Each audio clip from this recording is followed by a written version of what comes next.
Hello aspirant, फिर एक बार मेरे YouTube चैनल ज्ञान तंत्र में आपका स्वागत है। मेरा नाम मोनिका मिश्रा है और मैं आपकी child development and pedagogy subject को पढ़ाने में हेल्प करती हूँ। आप लोगों को पता है सीटेट का पेपर आने वाला है, बहुत ही कम दिन बचे इन सीटेट के पेपर में। इसी को ध्यान में रखते हुए मैंने प्रीवियस ईयर क्वेश्चन कराया है, तो प्लीज आप उसको जाके देखिएगा। आज का जो हमारा टॉपिक रहेगा वो कॉन्टिन्यूअस एंड कम्प्रीहेंसिव इवैल्यूएशन रहेगा, CCE। इससे पहले मैंने असेसमेंट भी करा के रखा हुआ है, तो प्लीज आप उस चीज को जाके देखिएगा, तो चीजें आपकी और क्लियर होंगी। नेक्स्ट, जो मेरी हमेशा फाइनल रिक्वेस्ट यही रहती है, अगर वीडियो पसंद आती है तो प्लीज मेरे चैनल को लाइक शेयर सब्सक्राइब जरूर कीजिएगा और मुझे मोटिवेट कीजिए कि मैं ज्यादा से ज्यादा आपके लिए क्वेश्चंस लेके आ सकूं। तो विदाउट वेस्टिंग टाइम हम अपना CCE स्टार्ट करते हैं और चीजों को समझते हैं, क्या क्या इंपॉर्टेंट पॉइंट्स है और इसमें हम सारी चीजों को कवर करने की कोशिश करेंगे। चलिए स्टार्ट करते हैं। तो सबसे पहला आप स्लाइड देखिए। सबसे पहला देखिए कॉन्टिन्यूअस एंड कम्प्रीहेंसिव इवैल्यूएशन। अब कॉन्टिन्यूअस इवैल्यूएशन, कॉन्टिन्यूअस का मतलब क्या होता है? एक रेगुलरिटी होना किसी चीज में। और कम्प्रीहेंसिव का मतलब क्या होता है? को ऐसी चीजें, मतलब सारे एरिया को इंक्लूड करना that is related to subject. Subject से रिलेटेड जो भी चीजें उन सब सारी चीजों को इंक्लूड करना, ये हमारा कम्प्रीहेंसिव होता है। इसी का हमें क्या करना है? इवैल्यूएशन करना है। ठीक, अब अगर हम इसके हिस्टोरिकल बैकग्राउंड की सबसे पहले बात करते हैं, तो ये इसको एक जो सैंक्शन मिला था इस CCE को by the RT act 2009 in India. पहले से ये मैंडेट किसके द्वारा किया गया था? आपके RT act of India in 2009। Then जो ये अप्रोच ऑफ असेसमेंट है, इसे इंट्रोड्यूस कौन किया था? By the state government as well as CBSE, that is central board of secondary education in India. इसको इन्होंने क्या किया था? इस CCE को, इस इवैल्यूएशन को इंट्रोड्यूस किया था और इसको मैंडेट किसने किया था? आपके RT एक्ट 2009 में इसको मैंडेट किया गया था। नेक्स्ट अगर हम बात करेंगे इसके एजुकेशन, मतलब कि ये जो CCE था, ये 6 to 10th ग्रेड के लिए इंक्लूड किया गया था, इंट्रोड्यूस किया गया था, और कुछ जगह 12th ग्रेड के लिए भी इंट्रोड्यूस किया गया था CCE को। अच्छा, ये जो CCE है, इसको सबसे पहली बार जो प्रेजेंट किया था, इसको कहा गया था, कब बात हुई थी इसके बारे में? आपके नेशनल पॉलिसी ऑफ एजुकेशन 1986 में इसके बारे में बात हो चुकी थी। ठीक, नेक्स्ट अगर हम बात करेंगे, NCF ने भी इस CCE को क्या किया था? रिकमेंड किया था कि ऐसा स्कूल बेस्ड सिस्टम होना चाहिए इवैल्यूएशन का। तो ये भी पॉइंट सही है, बहुत बार सेक्शन रीजनिंग में पूछ सकता है। और पूरे आप कह सकते हो कि ये जो हमारा CCE है, ये पूरा लागू कब किया गया था? 1 अप्रैल 2010 को इस चीज को लागू कर दिया गया था। तो ये कुछ हिस्टोरिकल पॉइंट है जिसके पूछे जाते हैं, तो ये चीज आप लोग को पता होनी चाहिए। ग्रेड किसने पहली बार इंट्रोड्यूस किया था, किसने रिकमेंड किया था, किस बॉडी ने, और ये भी कह सकते हैं कि किसने लागू किया था, और इसको इंट्रोड्यूस कौन किया था, मैंडेट किसने किया था सबसे पहले? By the RT act. तो ये सारी चीजें आप लोग को पता होनी चाहिए। तो ये थोड़ा सा इसका हिस्टोरिकल बैकग्राउंड था। नेक्स्ट अगर हम बात करेंगे, यहाँ पे आप देख सकते हो, जैसे मैंने बताया CCE क्या है? एक continuous and comprehensive evaluation. Continuous का मतलब क्या होता है? एक रेगुलरिटी होना चीजों में। और कम्प्रीहेंसिव का मतलब क्या होता है? कि हमको बच्चों का सारी एरिया को इंक्लूड करना, that is related to subject. अब यहाँ पे आप कॉन्टिन्यूअस देख सकते हो कि ये एक कॉन्टिन्यूअल एस्पेक्ट, मतलब कि एक कॉन्टिन्यूटी की जो बात कर रहा है, और ये एक पीरियोडिक एस्पेक्ट, मतलब कि एक टाइम इंटरवल पे, मतलब 6 महीने पे, 7 महीने पे, या 3 महीने पे, मतलब आपका जो भी पेपर होगा, जो भी पैटर्न होगा इवैल्यूएशन, ये कॉन्टिन्यूअस इन दो चीजों को इंक्लूड करता है। लेकिन कम्प्रीहेंसिव की बात करें, जैसे ऑल राउंड की बात करें, तो आपका कौन सा एरिया हो जाएगा इसमें? स्कोलास्टिक हो जाएगा और को स्कोलास्टिक हो जाएगा, और कॉन्टिन्यूअल में फॉर्मेटिव असेसमेंट आ जाएगा, और पीरियोडिक में समेटिव असेसमेंट आ जाएगा। अब हम एक एक करके इन सब के बारे में समझेंगे। चार्ट देखिए, बहुत बच्चे कंफ्यूज होते हैं कि किसमें क्या रहेगा, तो इससे क्लियर हो जाएगा कि फॉर्मेटिव असेसमेंट और समेटिव असेसमेंट आपका कॉन्टिन्यूअस में रहता है, और कम्प्रीहेंसिव में क्या रहता है? स्कोलास्टिक और स्कोलास्टिक की हम बात करते हैं। तो चलिए हम आगे इस चीज को समझते हैं। अभी मैंने बताया आपको कॉन्टिन्यूअस क्या होता है, कि रेगुलरिटी ऑफ असेसमेंट होता है। ठीक, एक असेसमेंट रेगुलरिटी होना। हम बच्चों को क्या करते हैं? डायग्नोस करते हैं, टेस्ट करते हैं by with the help of unit test, diagnosis of learning gap, corrective measures, feedback. इस सब तरीकों से हम बच्चों को क्या करते हैं? असेस करते हैं। कम्प्रीहेंसिव क्या हो जाएगा? एरिया बताता है कि किस किस एरिया को इंक्लूड करना चाहिए, ताकि बच्चे का ग्रोथ और डेवलपमेंट का एस्पेक्ट, मतलब ग्रोथ डेवलपमेंट अच्छी तरीके से हो सके। तो ये जो पॉइंट्स है, ये हम आगे स्लाइड्स में और क्लियर तरीकों से समझेंगे। फर्स्ट हम ऑब्जेक्टिव की बात करें, तो ऑब्जेक्टिव हमारा क्या है? ऑब्जेक्टिव हमारा सीसीई का क्या है कि हमें बच्चों का कॉग्निटिव्स, आपका साइकोमोटर और इफेक्टिव स्किल तीनों को ध्यान देना है। इन शॉर्ट क्या आपको ध्यान देना है, cognitive that is related to mind, effective emotional factors को कह सकते हैं, और साइकोमोटर जहाँ पे मोटर स्किल्स की बात होती है। तो बच्चे का हमको इन तीनों की चीजों पे ध्यान देना है, कॉग्निटिव, साइकोमोटर, इफेक्टिव। देन अगर हम बात करें तो हमें क्या करना है, जो एक रट्टाफिकेशन वाला मेथड होता है, मतलब हमें उस चीज को क्या करना है, उसको एम्फेसिस कम देना कि बच्चा चीजों को मेमोराइज, मतलब रटने पे ज्यादा ध्यान ना दे लेकिन मीनिंग मेकिंग में ज्यादा ध्यान दे।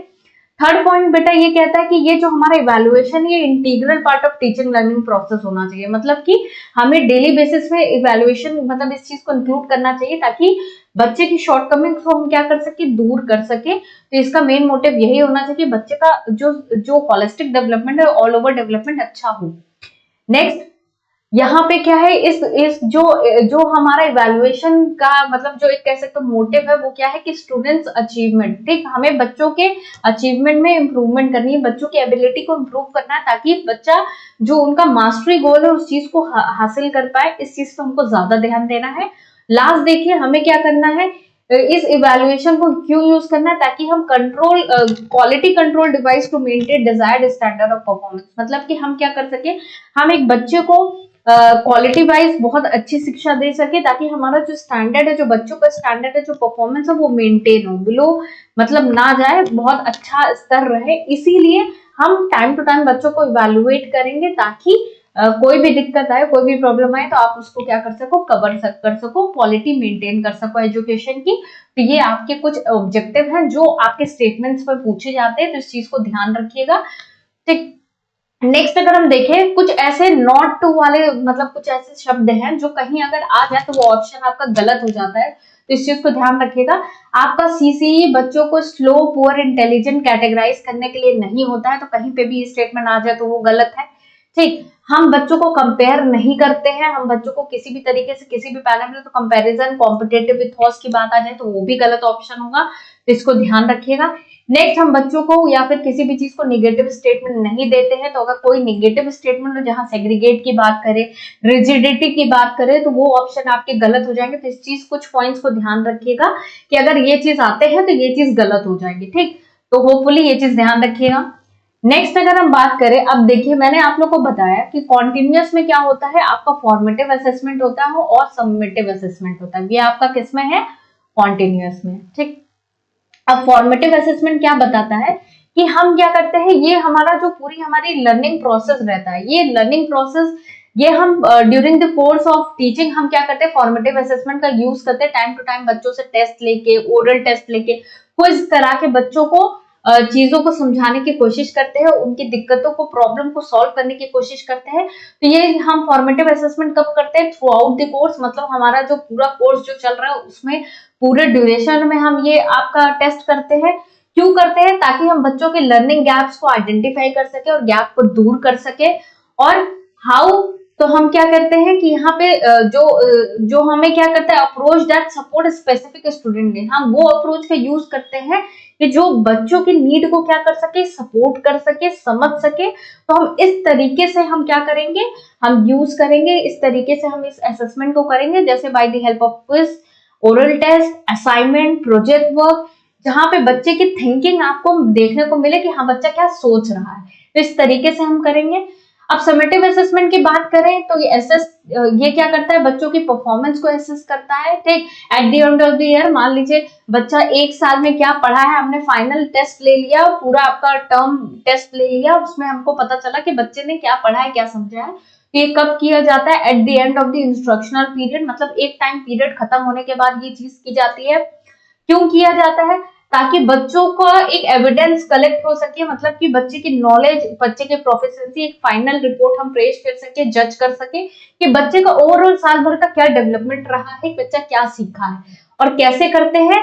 अभी मैंने बताया जो एंड टर्म के टेस्ट होते हैं, ठीक, एंड टर्म के टेस्ट होते हैं, उस चीज से हम क्या करते हैं, बच्चों को एनालाइज करते हैं, जो क्यूमुलेटिव असेसमेंट करते हैं, जहां पे बच्चों का ओवरऑल उनके जो एक साल में जो लाइफ फेज, उनका रिजल्ट, उनका परफॉर्मेंस, 360 डिग्री एनालिसिस, सारी चीजें को हम क्या करते हैं, इंक्लूड करते हैं, बच्चों की एक फाइनल रिपोर्ट तैयार करते हैं। तो ये हमेशा एंड ऑफ द टर्म किया जाता है, ठीक। तो फॉर्मेटिव असेसमेंट और समेटिव असेसमेंट दोनों में आप लोग को क्लियर है कि क्या चीज है। नेक्स्ट स्लाइड देखिए। अब यहाँ पे अगर हम आप लोग ने समझ लिया कि फॉर्मेटिव असेसमेंट क्या है और समेटिव असेसमेंट क्या है, जो कि हमारा कॉन्टिन्यूअस का पार्ट है। लेकिन स्कोलास्टिक और को स्कोलास्टिक क्या है आपका, किसका पार्ट है, कंप्रीहेंसिव का पार्ट है। तो कंप्रीहेंसिव का पार्ट यहाँ पे देखिए, ये स्कोलास्टिक आपका क्या है, it is related to academic. Academic मतलब जहां पे हम एकेडमिक बच्चों के सब्जेक्ट, बच्चों की पढ़ाई लिखाई की बात करते हैं, जिसके अंदर आपका दोनों आता है, फॉर्मेटिव असेसमेंट आता है और समेटिव असेसमेंट आता है। जब आप एकेडमिक एरिया को आप क्या करते हो, जज करते हो बच्चों के एकेडमिक एरिया को, तो फॉर्मेटिव असेसमेंट में क्या क्या चीजें करते हो, कन्वर्सेशन स्किल, बच्चों को ग्रुप डिस्कशन करने को देते हैं आप, बच्चों को आपस में डिस्कस करने को देते हैं। तो इससे क्या होता है, बच्चे आपस में चीजों को और अच्छी तरीके से सीख पाते हैं। असाइनमेंट देके बच्चों को जज करते हो, ओरल क्वेश्चन देके बच्चों को जज करते हो, प्रोजेक्ट्स देते हो, क्विज कराते हो, रिसर्च वर्क कराते हो। तो ये हमारा ड्यूरिंग द कोर्स आप ये सारी चीजें कराते हो, ताकि बच्चों को टाइम टू टाइम हम जज कर सके, उनको इफेक्टिव फीडबैक दे सके। ये आपका स्कोलास्टिक वाला एरिया होगा कि किस किस एरिया से किस किस तरीके से आप फॉर्मेटिव असेसमेंट करते हैं। अब समेटिव असेसमेंट देखिए आप किस किस तरीके से करते हो, एमसीक्यूज देते हो बच्चों को, शॉर्ट आंसर देते हो, लॉन्ग आंसर देते हो। क्वेश्चन पेपर में होता है ना, एमसीक्यूज होते हैं, शॉर्ट आंसर होते हैं, लॉन्ग आंसर देते हैं। ठीक, एक फ्लेक्सिबल टाइमिंग होती है, written test at the end of the term होता है। फ्लेक्सिबल टाइमिंग मतलब कि मान लीजिए हमने सेशनल एग्जाम करा लिए, बीच बीच में सेशनल 1, सेशनल 2, फिर फाइनल एग्जाम करा लिए, तो इस तरीके से आपने एक रेगुलर इंटरवल में चीजों को करा लिया। ठीक, तो ये आपका क्या हो जाएगा, समेटिव असेसमेंट हो जाएगा। ठीक, ये हमारा एकेडमिक एरिया है जो आपका स्कोलास्टिक आपका असेसमेंट में आता है। तो आप लोग को क्लियर हो गया कि स्कोलास्टिक में आपका एकेडमिक एरिया आता है। एकेडमिक एरिया में आप क्या करते हो, formative assessment, summative assessment, different different तरीकों से बच्चों को एनालाइज कर लिया, डिफरेंट डिफरेंट तरीकों से एनालाइज कर लिया। नेक्स्ट अब देखिए को स्कोलास्टिक एरिया। अब को स्कोलास्टिक एरिया क्या है आपका, ये हमारा क्या होता है, नॉन एकेडमिक होता है। ये हमारा क्या होता है, नॉन एकेडमिक होता है, मतलब जहाँ पे पढ़ाई लिखाई की बात ना हो, बाकी सारे स्किल्स की अगर हम बात करें। क्यों, क्योंकि हमारा ये जो करंट का पैटर्न है, हमारी जो न्यू एजुकेशन पॉलिसी यही कहती है कि हमें रियल वर्ल्ड से बच्चों को रिलेट करके सिखाना है, और सिर्फ बुकिश नॉलेज नहीं देनी, टेक्स्ट बुक पे हमें इम्फेसिस नहीं करना है, हमें बाकी सारे चीजों पे भी इम्फेसिस करना है। तो अब इस स्कोलास्टिक में देखिए, हमें बच्चों को सोशल स्किल सिखानी है, मतलब कि किस तरीके से बात करना है, किस तरीके से एक दूसरे से बात करनी है, किस तरीके से सामने वाले से कन्वर्सेशन करना है, समाज में किस तरीके से रहना, बच्चों को ये भी सिखाना है। बच्चों को इमोशनल स्किल भी सिखानी है कि कैसे अपने स्ट्रेस से डील करना है, कैसे इमोशन से डील करना है। बहुत ज्यादा आप इमोशनल होकर डिसीजन नहीं ले सकते, हमें बच्चों को सेल्फ अवेयर कराना है। नेक्स्ट अगर हम बात करें बच्चों को एटीट्यूड, वैल्यूज, एथिक, सोसाइटी में क्या चीजें हैं, किस तरीके से हमें बिहेव करना चाहिए, ये भी सिखाना है। टीचर्स के साथ कैसे रहना चाहिए, अपने दोस्तों के साथ कैसे रहना चाहिए, स्कूल में कैसे रहना चाहिए, पर्टिकुलर एनवायरनमेंट में कैसे रिएक्ट करना चाहिए।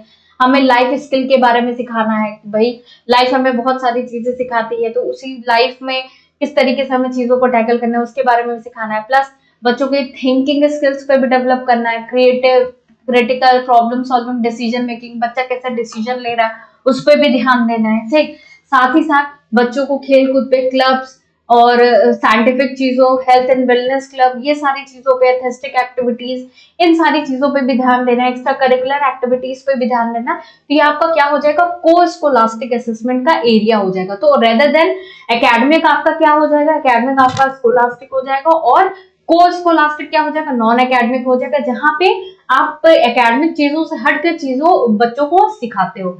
तो होपफुली आपको ये डिफरेंस समझ में आ गया होगा कि आपका कॉन्टिन्यूअस में क्या होता है, फॉर्मेटिव और समेटिव असेसमेंट होता है। स्कोलास्टिक आपको कौन सा एरिया देखा है, एकेडमिक एरिया देखता है, जो अलग अलग तरीकों से आप उस चीज को जज करते हो। फॉर्मेटिव में अलग तरीका होता है, समेटिव में अलग तरीका होता है। को स्कोलास्टिक में आप different different life skill, social skill, emotional skill, values, ये सारी चीजों को बच्चों को सिखाते हो। आपका को स्कोलास्टिक हो गया। तो होपफुली आपको ये डिफरेंस समझ में आ गया होगा, और कोई भी प्रॉब्लम होती है तो प्लीज मुझे कमेंट कीजिएगा और मुझे मोटिवेट कीजिएगा, मैं ज्यादा से ज्यादा ऐसी शॉर्ट वीडियोस लेके आ सकूं, ताकि लास्ट टाइम में आपका प्रिपरेशन अच्छा हो सके। तो सीसी होपफुली आपको समझ में आ गया होगा। तो प्लीज अगर वीडियो पसंद आती है तो मेरे चैनल को लाइक, शेयर, सब्सक्राइब जरूर कीजिएगा, और मुझे मोटिवेट कीजिए कि मैं ज्यादा से ज्यादा वीडियोस लेके आ सकूं। Thank you so much.